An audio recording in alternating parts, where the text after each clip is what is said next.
예, 반갑습니다. 오늘은 백중 육제가 있는 날이고요. 예, 이 연가전에가 이제 오늘이 마지막입니다. 보면, 예, 오늘이 마지막입니다. 오늘 또 태풍 바비가 지금 열심히 한반도를 향해서 올라오고 있다고 합니다. 코로나가 아주 이 위중한 이 상황에 태풍까지 또 올라오고 있습니다. 그럼에도 불구하고 오늘 제가 들어오기 전에 이 QR코드 몇 분이나 찍으셨나 보니까 20분 정도 QR코드를 찍으셨더라고요. 그러니까 비록 법회는 참석 못하지만 일찍 오셔가지고 개인적으로 참배를 하시고 간 분들이 한 20분 정도 된다. 뭐 이런 그렇게 미루어 추측이 됩니다. 이 참 위중한 상황에도 이렇게 어려운 고렴 하셔가지고 참배하시고 가신 분들 정말 감사드립니다.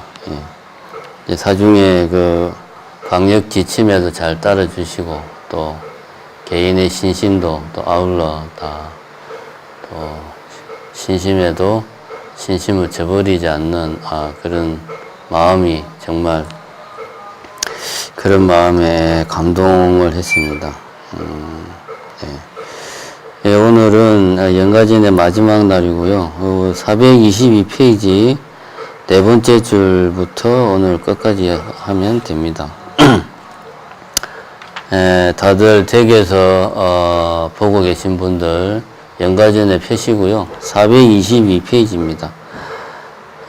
연가시여 사바일생 다 마치는 임종시에 지연제업 남김없이 부처님께 참여하고 한순간도 잊지 않고 부처님을 생각하면 가고 오는 곳곳마다 그대로가 극락이니 겹겹 쌓인 푸른 산은 부처님의 도량이요 맑은 하늘 흰 구름은 부처님의 발자취며 무생명의 노래소리 부처님의 슬법이고 대자연의 고요함은 부처님의 마음이니 불심으로 바라보면 온 세상이 불국토요 건부들의 마음에는 불국토가 사바로다. 애착하던 사바일생 하룻밤의 꿈과 같고 나다너다 모든 분별 본래부터 공이하라. 빈손으로 오셨다가 빈손으로 가시거늘 그 무엇을 애착하고 그 무엇을 슬퍼하랴. 그 무엇에 집착해서 후를 틀지 못하는가. 그 무엇에 얽매여서 극락왕생 못하시나. 저희들이 일심으로 독송하는 진안 따라 이 생에서 못다 이룬 온갖 애착 버리시고 맺은 온결 모두 풀고 지옥세계에 무너져서 아미타불 극락세계 상품 상생하옵소서. 예, 나머지는 진언입니다. 자, 하나씩 봅시다.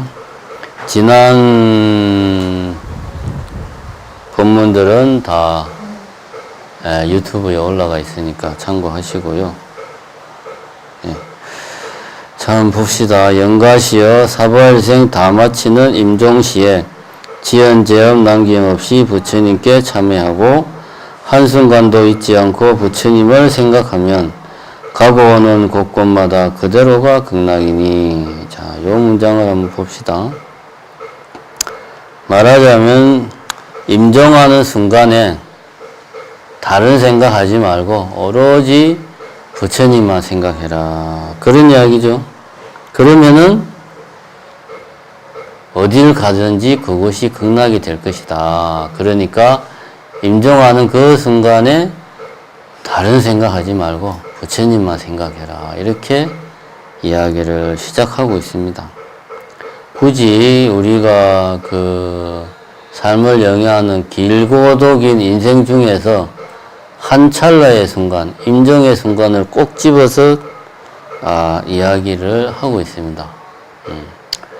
불교에서는 이 사람, 중생들이 그 삶의 형태를 크게 네 가지로 분류를 하고 있습니다. 첫 번째가 생류, 태어나는 순간, 태어나는 그 찰나. 두 번째, 태어나는 찰나가 있으니까 임종하는 찰나, 그러니까 죽는 순간, 마지막 죽는 그 찰나, 그거를 사유라고 합니다. 그럼 생류와 사유 사이는 바로 우리들의 인생이죠. 우리가 살아있는 삶. 이거를 본유라고 그래요. 근본 본자 써서 본유. 그럼 마지막 하나는 뭐냐? 사유와 생류 사이. 그러니까 임종의 순간과 다음 생을 시작하는 찰나, 그 사이를 중류다. 가운데 중자를 써서 중류다. 이렇게 이야기합니다. 우리가 이제 흔히 말하는 중근계, 중간세계, 귀신들이 사는 세계. 죽은 다음에 다음 몸을 받기 전까지 대기하는 그 시간을, 그 형태, 존재 형태를 중류라고 합니다. 이렇게 네 가지로 삶의 형태를 구분짓고 있습니다. 여기에서도 보면 생류와 사유는 한 찰나에 불과한데 각각 한 찰나에 불과한데 아주 중요한 존재의 형태로 규정을 하고 있다. 그만큼 태어나는 순간과 죽는 순간이 중요하다. 그 찰나가 어마어마하게 중요하다. 왜냐? 그 찰나가 바로 본유의 삶의 형태를 규정짓기 때문이다. 이렇게 불교에서는 이야기를 하고 있습니다. 임종하는 그 찰나의 마음, 그 찰나의 마음이 그 다음 생 생류의 그 마음의 어떤 결정적인 조건이 된다. 이렇게 이야기를 하고 있습니다. 그래서 임종하는 그 찰나의 마음을 이제 남방불교에서는 바왕가라고 표현을 하고, 생류의 마음, 생류하는 그 찰나, 태어나는 그 찰나의 마음을 재생연결식이다. 이렇게 이야기합니다. 생을 반복할 때 그 마음을 연결해주는 마음이다. 재생할 때 연결해주는 마음이다. 이전 생과 지금 생을 연결해주는 마음이다. 언제? 생류의 찰나에, 태어나는 순간에 그 찰나의 마음이 재생연결식이라고 그래요. 그 마음을 규정하는 가장 중요한 게 임종하는 찰나의 마음이다. 이 재생연결식의 마음이 딱 어떤 그 조건에 따라서 정해지면 그 다음부터 임종하는 순간까지의 마음을 존재지속식이다. 이렇게 나를 나로 있게 하는, 존재를 지속하는 마음이다. 이렇게 이야기를 합니다. 그러면 내가 이 존재지속식이라는 이 마음을 알아차리느냐? 우리 같은 범부들은 당연히 모르죠. 이거는 그야말로 깨달음을 성취해가지고 자기 마음을 속속들이 파헤쳐 봤을 때 우리가 체험할 수 있는 마음이다. 유식에서 말하는 아레아식, 이런 경지에 아주 깊은, 내 마음속 깊은 곳에 있는 마음이죠. 어쨌든 임종하는 순간의 마음이 다음 생을 결정한다. 이걸 우리는 꼭 명심을 해야 됩니다. 그러면 임종하는 순간에 내가 고통스러웠다, 괴로웠다, 힘들었다. 그래서 마음속이 괴로워, 너무 힘들어, 그래서 화나고 분노가 가득 차 있다. 그럼 다음 생에 나는 어떤 마음으로 태어날까? 아수라와 같은 화내고 분노하고 증오하고 짜증하는 마음이 가득 찬 세계, 가득 찬 마음으로 태어나는 겁니다. 임종하는 순간에 가족들이 옆에 쫙 둘러 있어 가지고 사랑하는 아내, 딸, 자식들 다 옆에 있는 거 보고 가려고 하니 너무 마음이 아파. 저 사랑하는 사람들을 두고 가려니까 너무 마음이 아프다. 집착하는 마음을 가지고 죽으면 그 다음 생에는 욕계에 태어나는 거죠. 욕망에 끌려다니는, 집착하는 마음으로 태어나니까. 그러면은 여기서 그랬잖아요. 임종하는 순간에 부처님을 생각해라. 다른 생각하지 말고 부처님만 생각하라. 라고 하면 그 마음으로 다음 생이 결정이 된다 이거지. 그러면은 열심히 수행하는 수행자로서 영원한 행복을 추구하는 수행자의 마음으로 내가 다음 생에 태어나겠죠. 평온한 마음, 평정한 마음. 부처님을 생각한다는 말은 수행적인 측면에서 보면 뭡니까? 삼매에 들으라는 이야기입니다. 번뇌에 휩싸이지 말고 평온한 마음, 평정한 마음, 삼매에 든 상태에서 죽음을 맞이해라. 이게 말이 쉽지 어느 중생이 삼매에 들어서 죽음을 맞이하겠습니까? 대부분 죽음은 극심한 고통을 동반합니다. 그래서 많은 중생들이 다음 생에 욕계에 태어나게 되는 거고, 그래서 우리 불교에서 호스피스 사업을 상당히 중시하는 것도 임종의 순간에 내 마음이 고통스럽지 않고 편안하고 번뇌에 휩싸이지 않고 내가 죽음을 맞이하는 것, 이것이 불교에서는 가장 중요하다. 내가 한 평생을 잘 살았냐 못 살았냐는 언제 결정되는가? 죽음의 순간에 결정된다 이거죠.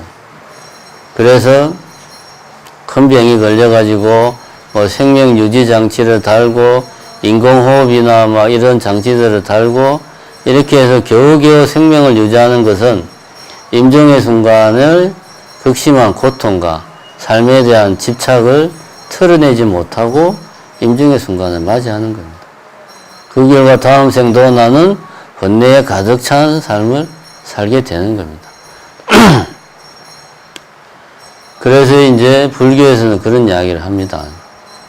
임종의 순간에 우리 범부 중생의 상식으로는 고인이 돌아가시게 되면 가족들이 주변에서 고인을 임종을 지켜보는 게 이 가족으로서의 당연한 도리로 생각을 합니다만은 그것이 고인의 입장에서는 지금 생에 대한 애착을 더 크게 만든다.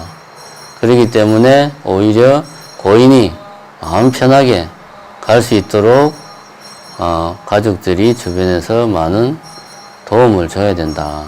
정신적인 측면에서 고인이 편안하게 죽음을 맞이할 수 있도록 하는 것이 무엇보다 중요하다. 이런 이야기를 합니다. 그래서 이 부분은 그냥 뭐 듣기 좋으라고 하는 말이 아니고 실제로 임종시의 마음가짐이 아주 중요하다 하는 이야기를 하고 있습니다. 그 다음에 첩첩사인 푸른 산은 부처님의 도량이요 맑은 하늘 흰 구름은 부처님의 발자취며 무생명의 노래소리 부처님의 슬법이요 대자연의 고요함은 부처님의 마음이다. 이렇게 이야기를 하고 있습니다. 예. 자, 이 부분을 보면 그러니까 이제 우리가 이 가나선에서는 그런 이야기를 하죠. 모든 중생들은 다 불성이 있다. 라고 이야기를 합니다. 불성이라는 것은 부처될 종자. 누구나 다 부처가 될 수 있는 가능성을 다 가지고 있다. 그래서 이 이야기를 더 발전시키면 우리는 다 본래 부처인데 내가 그걸 모를 뿐이다. 그 사실만 깨달으면 우리가 바로 내가 바로 부처다. 라는 게 가나선의 기본적인 사상입니다. 이런 불성사상이 왜 나왔는가? 불성사상이 왜 나왔는가? 일각에서는 불성사상은 그거는 진정한 불교가 아니다. 이런 이야기를 합니다만은 이것은 2500년이 넘는 불교의 역사를 살펴보면 그렇게까지 생각하는 것은 무리가 있다라는 생각이 듭니다. 우리가 한번 상식적으로 생각을 해보자.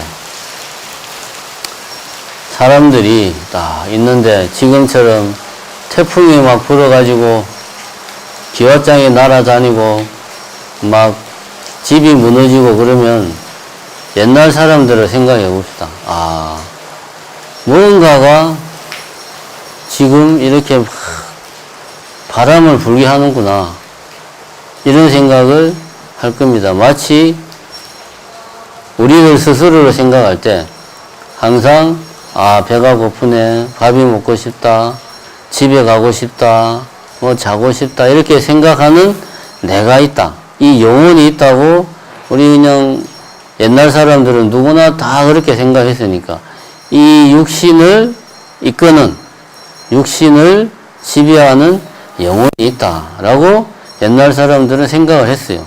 그런 생각을 확장을 해가지고 이 자연에도 이 자연을 지배하는 뭔가가 있을 것이다. 그러니까 어떤 때는 하늘에서 막 벼락이 치고 어떤 때는 막 엄청난 비가 내리고 바람이 불고 어떤 때는 몇 날 며칠 동안 뜨거운 태양이 장렬하고 하는 게 저 다 누군가가 저렇게 다 하라고 시키니까 저렇게 하는 게 아니겠냐. 이 자연을 지배하는 우리로 치면 영혼 같은 게 있지 않을까 라는 생각을 당연히 옛날 사람들은 했을 겁니다. 이런 생각이 발전하면 그게 이제 범신론이 되는 거죠. 이 자연을 주재하는 신이 있다. 굳이 말하자면 그 신은 이 자연 속에 다 녹아들어 있다. 마치 우리의 육신 속에 영혼이 스며들어 있듯이 이 자연 속에 구석구석에 저 나무, 풀, 하늘, 바람, 뭐 기와장 하나에도 다 신의 성격이 녹아들어 있다. 이게 이제 범신론입니다. 이 범신론으로 바로 이제 발전한 건 아니고 그 전에는 각각에 대해서 좀 신격화 했겠죠. 예를 들면은 뭐 어느 지역의 사람들은 태양을 신성시해서 태양을 신으로 모시고 어느 지역의 사람들은 곰을 신성시해 가지고 곰을 또 신으로 모시게 됐고 이렇게 많은 신들이 존재하다가 어느 순간 그 중에서 뛰어난 신이 신들끼리 경쟁을 하는 거예요. 이제 막 경쟁을 해서 그 중에서 뛰어난 신 하나의 신이 딱 이제 다른 신들을 다 평정하고 절대자가 되는 겁니다. 마치 그리스 로마 신화에서 제우스가 모든 신들의 신이 되는 것처럼 이런 과정을 거쳐서 그러니까 이거는 다신론이죠. 많은 신들이 존재하는 다신론에서 일신론으로 발전하고 그러한 신이 범신론으로 모든 자연 속에 신이 녹아있다. 뭐 이렇게 발전을 합니다. 이런 사상은 뭐 오늘날 서구사회를 지배하는 유대인들에게도 있었고 불교가 탄생한 인도 사회에도 있었습니다. 인도는 아주 많은 신이 있기로 유명합니다.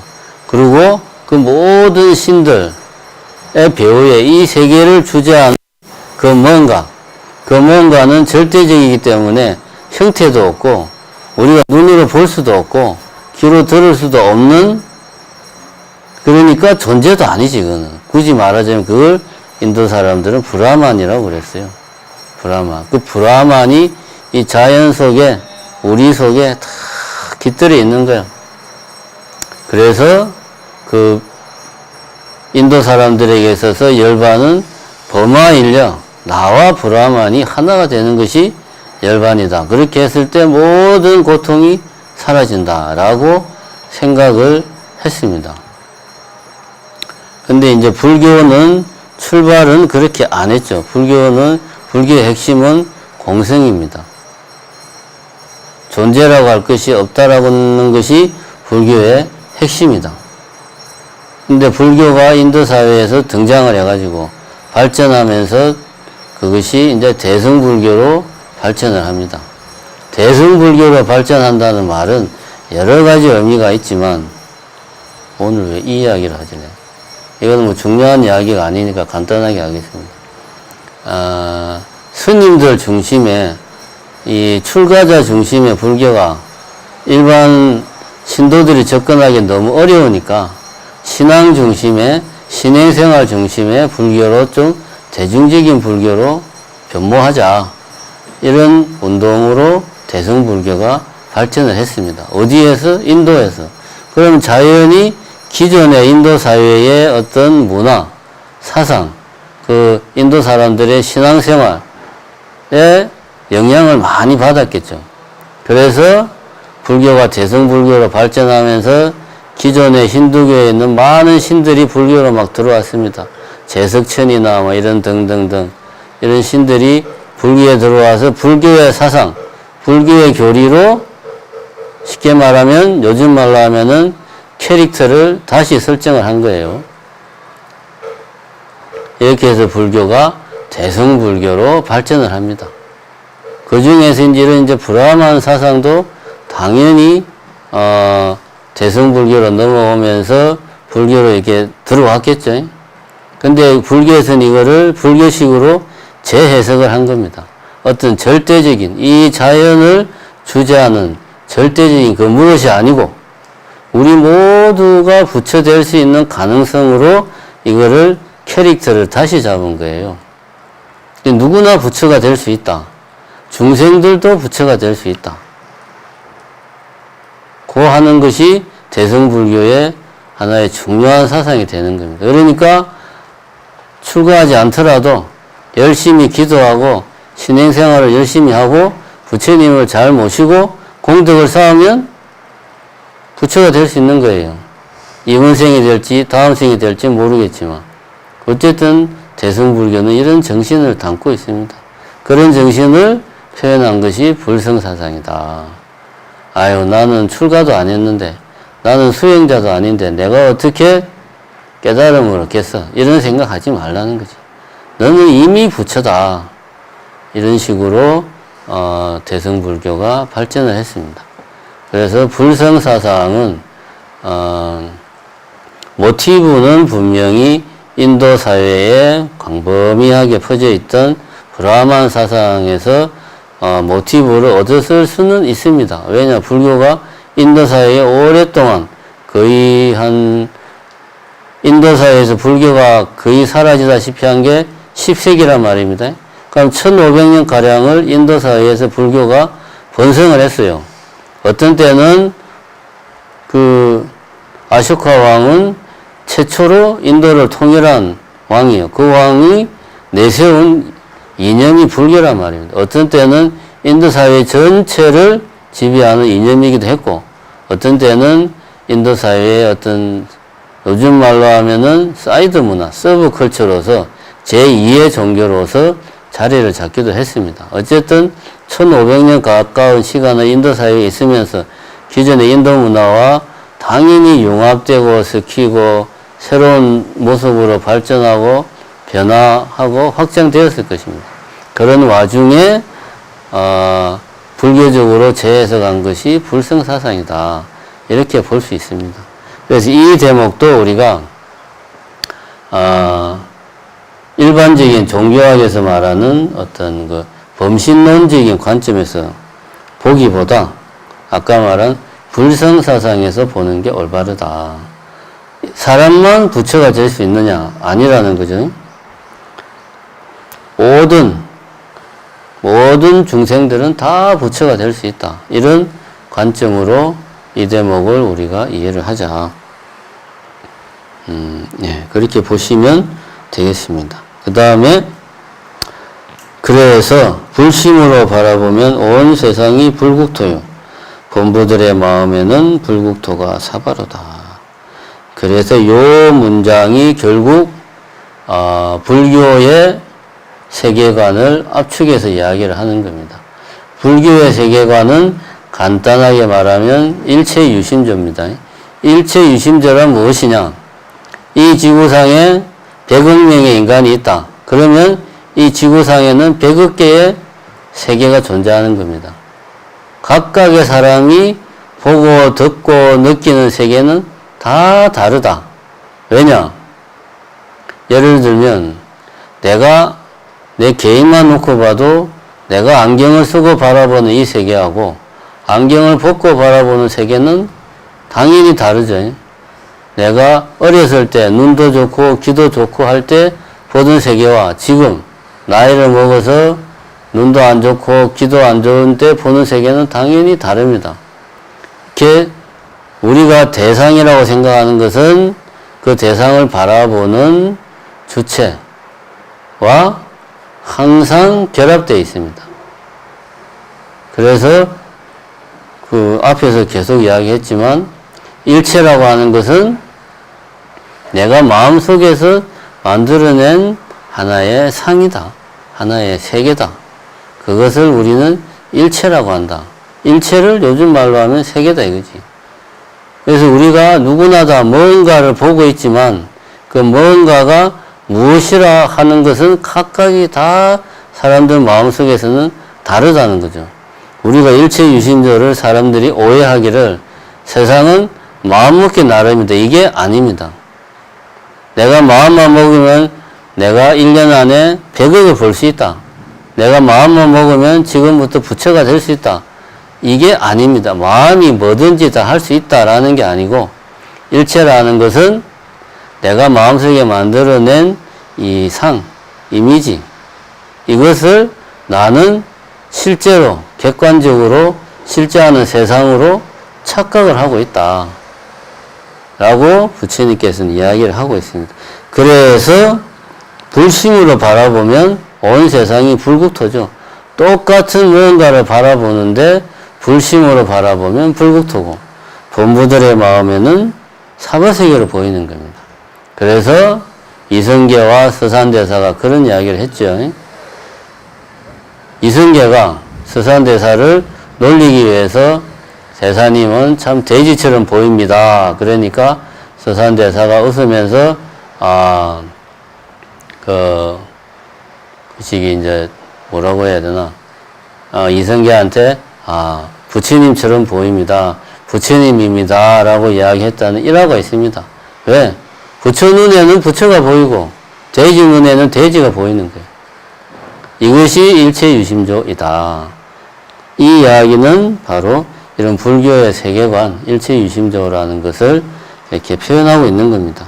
불심으로 바라보면 온 세상이 불국토요. 본부들의 마음에는 불국토가 사바르다. 그러니까 일체유심조를 내가 마음만 먹으면 뭐든지 다 할 수 있다라고 오해하지 마십시오.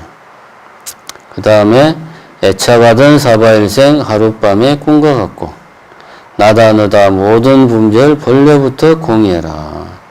앞에서 계속 한 이야기입니다. 자, 이제 지금부터는 이제 마지막을 장식하기 위해서 그동안 마음속에 있던 집착이 조금이라도 있으면 다 털어놓으시라는 그런 이야기를 하고 있습니다.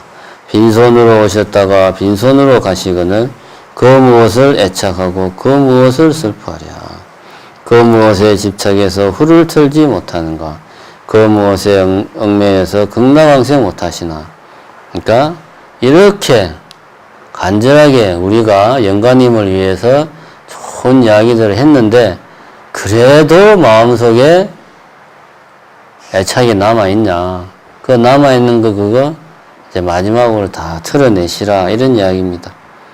그래서 저희들이 일심으로 독송하는 진언 따라 이생에서 못다 이런 온갖 애착 버리시고 애착을 버리라고 그러죠. 매전 원결을 모두 풀고 지옥세계에 무너져서 아미탑을 극락세계 상품 상생하옵소서.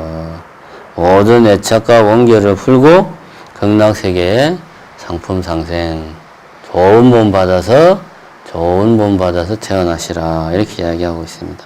그리고 끝으로 이제 세 개의 진언을 읽고 끝을 냅니다. 파지옥 진언과 해원결 진언, 상품 상생 진언. 자, 이 진언이라는 것은 참 진짜의 말씀 문자입니다. 참된 말이다, 진리의 말이다 그런 이야기입니다. 그럼 이 뭐 예를 들면 옴 가라지야 사바 이 말의 뜻이 어떤 진리를 이 말을 풀어보면 그 안에 진리가 담겨 있는가 그렇게 접근을 할 것이 아니라 어떤 이 옴 가라지야 사바라고 하는 이 말이 어떤 신비한 에너지, 힘을 가지고 있다. 그래서 이 진언을 내가 계속 반복해서 외우면 그 힘이 나와 하나가 된다. 그 힘으로 내가 깨달음에 이를 수 있다. 이런 게 이제 우리가 진언을 외우는 이유입니다. 주력을 하는 이유입니다. 주력이라는 것은 주문, 진언, 이런 뭐 광명진언, 신묘장구 대다라니, 뭐 이런 진언을 계속 반복해서 외우는 것을 주력이라고 합니다. 이런 주력을 이제 마지막으로 해서 끝냅니다. 이런 건 보면 반야신경도 같은 형식이죠. 마지막에 진언이 나오죠. 천수경도 보면 결국은 신묘장구 대다라니라고 하는 그 진언을 하기 위해서 앞과 뒤에 좋은 이야기들을 이렇게 붙여놓은 겁니다.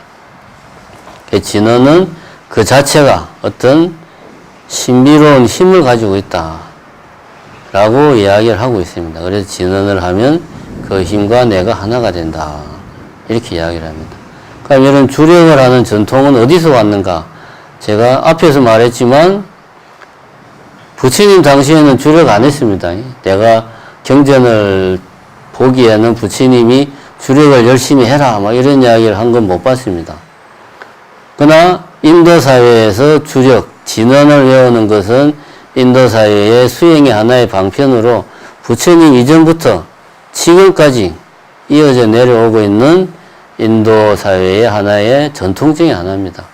그것이 대성불교로 발전하면서 이런 진언을 외우는 것을 불교가 수용을 했습니다. 수용을 해서 그 후기 대성불교는 그래서 밀교라는 형식으로 발전을 해요. 뭔 이야기인지 모르시는 분들은 다음에 언제 한번 기회를 우리가 만들어서 불교사를 한번 공부를 합시다. 어쨌든 이 대승불교가 후기로 가면 밀교의 형태로 발전합니다. 거기에 이제 이런 주력을 하는 것들이 어떤 불교의 아까 말한 불교적인 내용을 담아서 이것이 발전을 합니다. 그 후기 대승불교 밀교가 그대로 어디로 전해졌습니까? 그것이 바로 티베트로 그대로 통째로 티베트로 갔습니다. 진짜 작고 하나 틀리지 않고 그대로 후기 대승 불교의 원형이 그대로 티베트로 가서 그것이 지금까지 이어져 내려오고 있습니다. 그러니까 남방불교는 부처님 당시와 아쇼카 왕 당시까지, 그러니까 부처님 인멸하고 한 300~400년, 400~500년까지의 불교의 모습을 최대한 그대로 간직하고 유지하고 있다. 이렇게 보면 되겠고, 물론 뭐 꼭 그런 건 아니지만, 티베트 불교는 인도에서 그 이후에 발전한 후기 대승불교의 원형을 그대로 간직하고 있다. 라고 티베트 스님들은 이야기합니다. 저는 잘 모르겠지만. 어쨌든 이렇게 불교가 불교의 모습이 인도 밖으로 나아가면서 여러 가지 모습으로 나아갔습니다. 우리나라 현재 불교는 이 티베트 불교의 영향을 많이 받았습니다. 왜냐하면 우리가 과거에 뭐 라마교다 이렇게 한 20~30년 전만 해도 티베트 불교라는 말을 안 쓰고 라마교 이런 말을 많이 썼어요. 마치 불교가 아닌 것처럼. 그것이 어디서 왔냐 하면 티베트에서 왔어요. 몽고 원나라가 결국은 이런 티베트 불교의 모습이 몽고 원나라를 통해서 우리나라까지 들어왔습니다. 우리가 고려 말기가 비록 원나라 몽고의 식민지 몽고에 병합되지는 않았지만 거의 몽고의 속국 비슷하게 100년 가까이를 고려가 살았어요. 그때 원나라를 통해서 티베트 불교가 많이 우리나라에 들어왔습니다. 우리가 법당의 상성보는 탱화라든가 여기 어디 갔습니까? 뭐 요령이라든가 저런 것들 다 티베트 불교에서 들어온 거다. 여기 진언 같은 경우도 마찬가지입니다. 이 티베트 불교의 모습이 우리 불교에 상당히 많이 남아 있습니다. 어쨌든 그래서 연가전에도 이렇게 마지막에 진언을 독송하는 것으로 끝을 내고 있다. 예, 네. 예, 너무 길게 했습니다. 예, 이상으로 연가전에 우리가 지금까지 7차례에 걸쳐서 쭉 봤습니다. 유튜브를 통해서 한번 여기 처음부터 다시 한번 쭉 이어서 보시면 뭐 그래도 좀 도움은 되지 않을까 생각을 합니다. 이상으로 본문을 마치겠습니다. 감사합니다.